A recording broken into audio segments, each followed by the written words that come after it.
बिस्मिल्लाहिर्रहमानिर्रहीम। अस्सलाम वालेकुम। डस्का में होने वाले वाक़ये पर बात करना चाहते हैं कि आपने देखा कि पूरी की पूरी फैमिली दरिया के मौजों की नज़र हो गई। सवाल सारी तरफ से आता है, कुछ उनकी लापरवाही थी।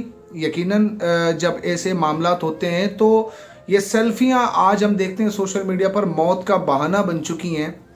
ये ना जाने कौन सा शौक है जो हमारे नौजवानों को मौत के जो है वो बिल्कुल दहलीज पे ले जा चुका है।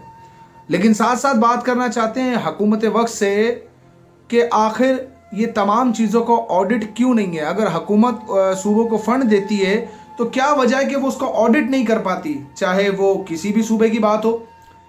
ये सिर्फ एक खैबर पख्तूनख्वा की बात नहीं है। अगर हम बात करें ओवरऑल पूरे पाकिस्तान की तो एक तमाशा लगा हुआ है, एक मजाक बना हुआ है। ना कोई पूछने वाला है, ना कोई ऑडिट करने वाला है। हर एक शख्स मस्त हाथी बना हुआ है।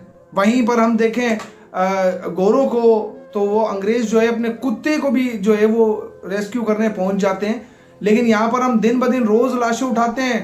ना हुकूमत को कोई परवाह, ना हुकूमत के जो कारिंदे हैं जो काम करते हैं, ना उन्हें कोई परवाह।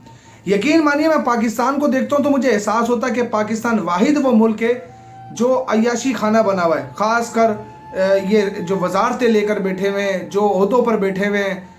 मुझे बड़ी हंसी आती है कि जब पाकिस्तान का प्राइम मिनिस्टर शहबाज शरीफ ये कहता है कि मैं अपने कपड़े बेच दूंगा लेकिन आपको आटा फराहम करूंगा। आप ये देखिए कि किस तरीके से बिजली के बिल पर सोने की बालियां रखी हुई। ये हर रोज़ पेश आ रहा है कौम के साथ वाक़या, लेकिन इनकी शाहाना ज़िंदगी ख़त्म होने का नाम नहीं ले रही। लेकिन ये तो चलें, आप सस्ता नहीं कर रहे, नोचें, आराम आराम से नोचें, मुर्दा कौमें कहीं भाग के नहीं जा रही। लेकिन ये जो हालात हम देख रहे हैं ये तो नाकाबिले बर्दाश्त हैं, क्योंकि रियासत एक माँ की तरह होती है। ये तो ऐसा लगता है कि पाकिस्तान ही यतीम है, कोई यतीमों की जो है वो एक घर में आकर सब लोग बस गए, बाकी कोई से पूछने वाला नहीं है। आप लोग क्यों आते हैं पॉलिटिक्स में जब अगर आपको अपनी कौम का ख्याल ना रहे? मुझे सिर्फ ये बताइए कि जब इलेक्शन का दौर आता है तो आप लोग कौम क्या के इतने मासूम बने होते हैं जैसे पूरी खिदमत आप लोग ही कर रहे हैं।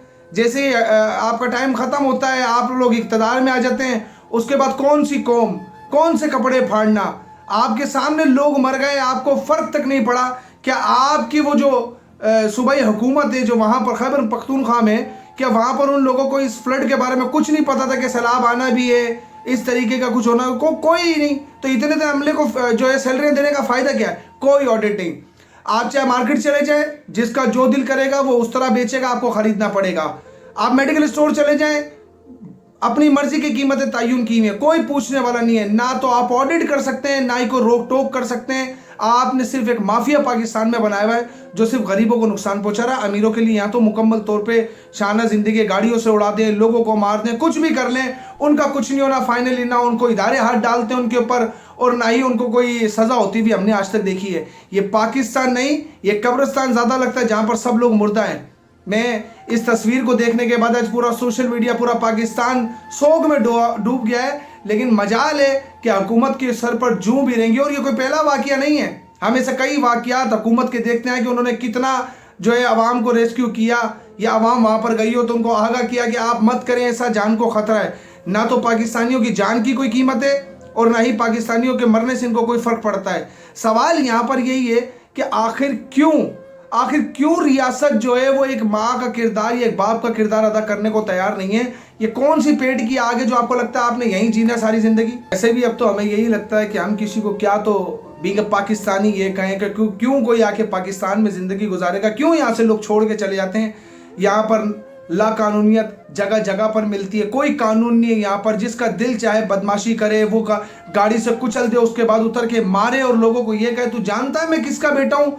और चाहे लोग मर जाएं, ट्रेनें कल्टी हो जाएं, कुछ भी हो जाए, आपके माथे पर जो है शिकन नहीं पड़नी है, आपको कोई फ़र्क नहीं पड़ता ये बंदे मर जाएं। हाँ, आपको सिर्फ ये ज़रूर फ़र्क पड़ेगा कि आज 12 लोग कम पड़ गए कि जो आपकी अय्याशी के लिए आपको पैसा देते या आपके ख़जानों में पैसा भरते। आपको इस कौम की कोई परवाह नहीं। आपको ये भी डर रही है कि ये रसूल अल्लाह की उम्मत है, आप कब्र में उतरेंगे, आप क्या जवाब देंगे? कोई खौफ ही नहीं है आपको। आपको क्या लगता है कि आप हज अदा कर आ गए या आप उम्रे में चले गए तो आपने बड़ा को तीर मार लिया? अल्लाह तबारक व तआला का जो ये निज़ाम है बड़ा खुफिया और पोशीदा है। अल्लाह तबारक व तआला ने उनसे भी दीन का काम ले लिया जिन्हें वो पसंद ही नहीं करता था। حجاج بن یوسف ظالم ترین بادشاہ تھا جس نے خانہ کعبہ پہ پتھراؤ کر دیا تھا، لیکن قرآن پاک کے زیر زبر اسی نے لگائے، تو کیا وہ نیک بندہ ہوا؟ تو جناب آپ کسی خام خیالی میں مت رہیے گا. یہ ریاست اپنے جو آپ تخت پر بیٹھتے نا، یہ کانٹوں بھری سیج ہوتی ہے، آپ نے تو اسے پھولوں کی سیج بنا کر اسے گلے سے لگایا ہوا ہے. آپ کو کوئی دعوت نہیں دیتا کہ آپ آئیں پرائم منسٹر بنیں، آپ آئیں وزیر بنیں، آپ سینیٹر بنیں. آپ کو قوم نے کوئی نہیں کہا. آپ اپنی مرضی اپنی عیاشیوں کے لیے یہاں تک پہنچتے ہیں، اس کے بعد قوم کچلی جاتی ہے، آپ کے منہ سے اف تک نہیں نکلتا.